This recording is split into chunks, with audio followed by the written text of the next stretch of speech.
We live in a world where everything is connected: your phone, your air conditioning, your fridge, even your light bulbs. And while that's convenient, it opens up a whole world of security risks. You can lock your front door, but how do you lock your Wi Fi enabled security camera?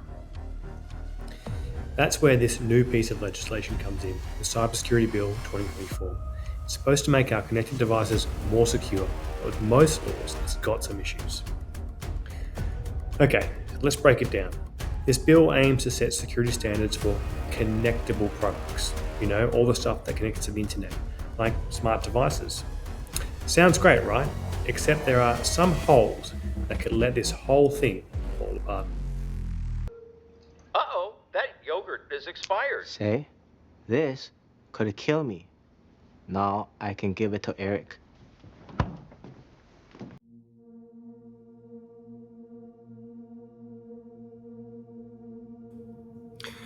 First, the bill doesn't define any actual security standards, nor does it define how devices are classified. The problem? It's super vague. The bill says the rules may make provisions for or in relation to security standards for specified classes of relevant connectable products. Yet it doesn't define or classify products. And let me know in the comments, but I couldn't find any government document classifying IoT or smart devices. It also says that the devices need to meet relevant security standards. The bill could adopt standards from other instruments or documents. What are these instruments? Who writes them? How often do they change? If the rules keep changing or are inconsistent, companies won't know what they're supposed to follow, and that's a huge issue.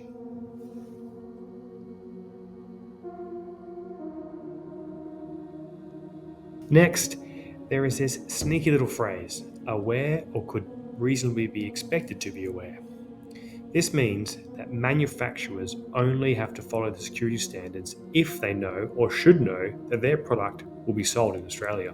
But what if they claim they didn't know? This creates a potential loophole. A company could say, oh, we didn't realise our product would end up in Australia. Boom. No accountability.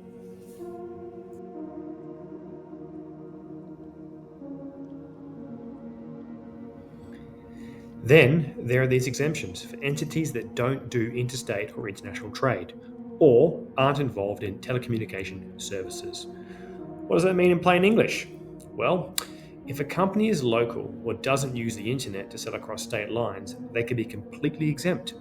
So smaller, local manufacturers might slip through the cracks, leaving us with unsecured devices. And remember, security risks don't care if a device was made by a big company or a small one.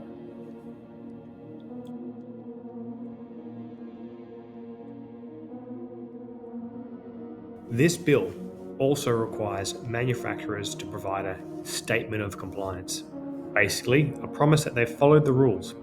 But here's the catch. Who checks these statements? There's no mention of independent verification, no audits, nothing. So companies could just say they're compliant, but are they really? Without proper enforcement, it's like having a speed limit sign, but no cops to make sure people actually slow down.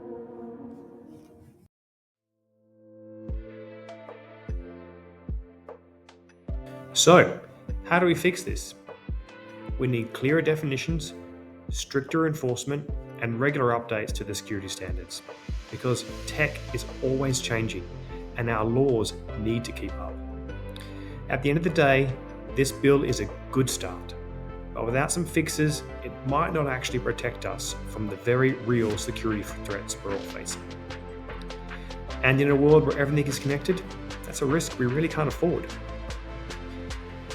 Next week, I'll be covering off mandatory ransomware reporting, so stay tuned, keep safe.